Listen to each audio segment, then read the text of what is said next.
My report is all about Train Law, or the Tax Reform for Acceleration and Inclusion Act.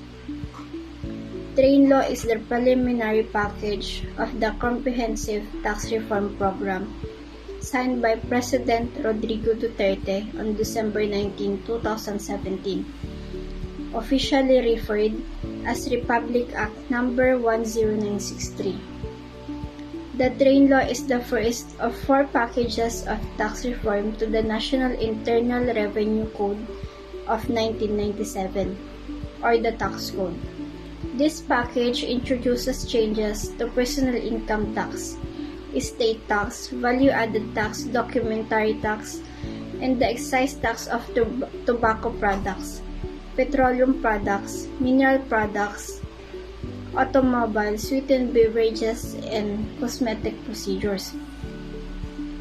Ang Train Law, ang unang plataporma ng Comprehensive Tax Reform Program na plinano ng Administrasyong Duterte na inihain bilang House Bill No. 4774. Naaayon sa Batas ng Republika, ika-10,963 na may layunin na magkaroon ng mas sapat, simple at patas na sistema ng buwis, pagkakaroon ng maraming trabaho at pagbaba ng antas ng kahirapan.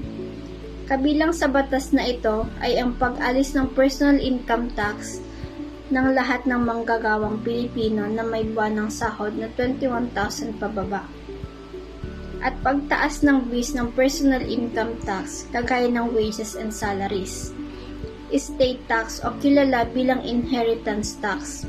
Isa sa halimbawa nito ay ang pension, real estate, and life insurance.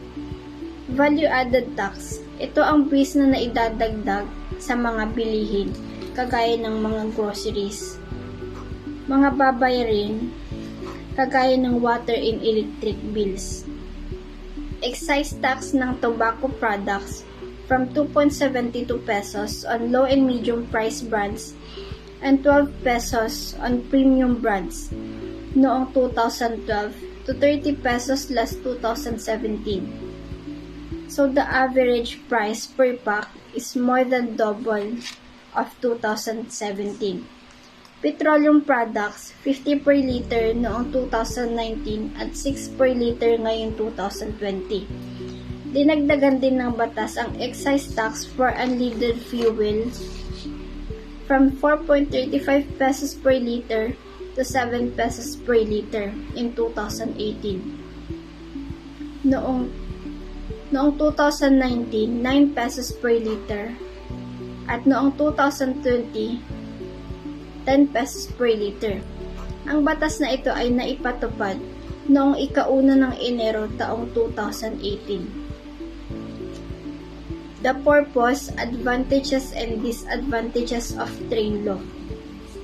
For the purpose of Train Law, the purpose of Train Law is to make the Philippine tax system simpler, fairer, and better to promote investment, create jobs, and reduce poverty.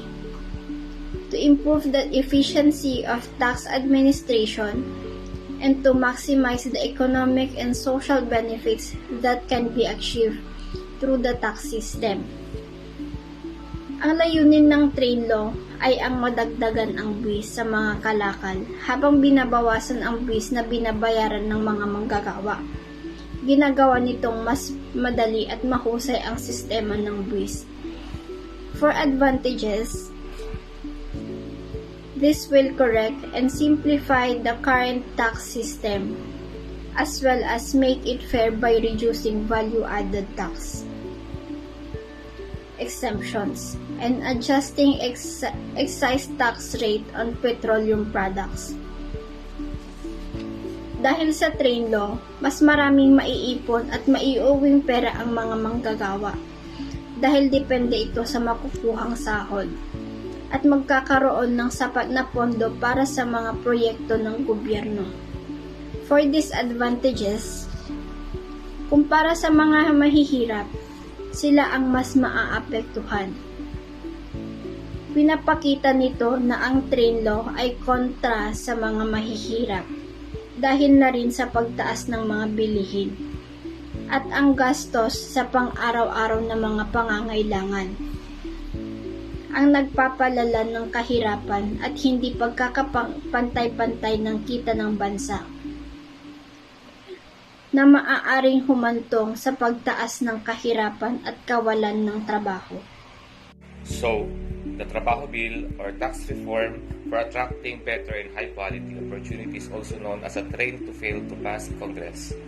Its intent was to rationalize investment incentives by making them one more time bound and performance-based. What seems most controversial in the bill is the removal of the preferential 5% gross income earned G, currently offered by investment promotion agencies such as the Philippine Economic Zone Authority.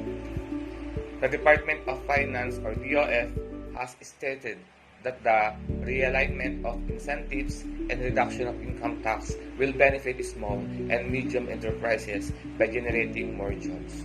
Moreover, the bill will not result in the loss of potential revenues. Based on news report, the DOF reported that of the 915,000 firms registered in 2015, only 2,844 firms were able to tax-intensive work 301 peso bill. Juxtapose the fact that firms with no incentives pay 30% regular corporate income tax, while firms with incentives pay only 6% to 13%, the disparity becomes more apparent. At face value, the bill appears promising. However, what is troublesome with the proponents' arguments is that the intended benefits are not shared by other stakeholders, particularly the investing sector. Naysayers warn that the bill, instead of generating revenue, will likely lead to large-scale revenue reduction and job losses caused by besmirched investor confidence.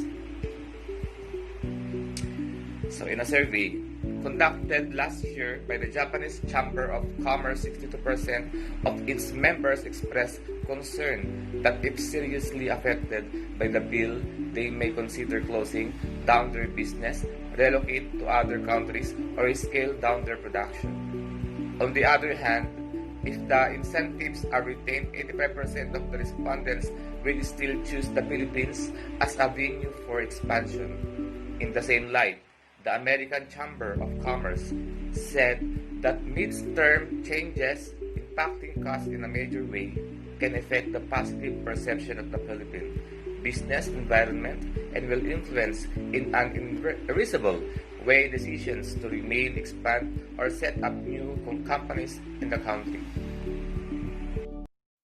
Philippine development experience because of our tax reform. About the tax reform, the comprehensive tax reform program is needed to accelerate poverty reduction and to sustainability address inequality in order to attain the President promised tunay na pagbabago. By making the tax system and more efficient, additional and more sustainable stream or revenues will be generated to make meaningful investment in our people infrastructure, which will help achieve our vision for the Philippines. Ano ang kailangan ng mga tao or mga Filipinos? Ito, what we want for Filipinos by 2022. Reduce poverty rate from 22 to 14%, which translates to some 6 million Filipinos lifted out of poverty. Realize a law-abiding country. Achieve peace within the nation and with our neighbors. By 2040, eradicate extreme poverty. Establish exclusive economic and political institutions where everyone has equal opportunities. Achieve high-income country status. The vision for the Philippines. By 2022, we aim to reduce the poverty rate from 21 to 6% to 13 to 15%. This means the 6 million Filipinos will be lifted out of poverty. 23 years after or one generation from now, we aim to eradicate extreme poverty.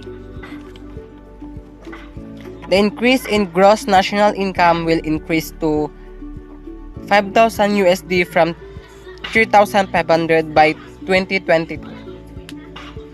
The Philippines will be achieve upper middle income status, which is where countries like Thailand and China are today. How do you get there? To achieve this, we have to sustain economic growth of at least 7% every year for one generation. Shift the source of growth from consumption to investment, and massively invest in the Filipino people to become globally competitive in infrastructure to increase productivity. We also have to focus our investment in health education, lifelong training, social protection, infrastructure, and research and development. Impact on the economy. If we only pass the popular reforms, we risk our current microeconomic stability. Rating agencies have named against the installing of the tax reform and a possible downgrade. Thank you.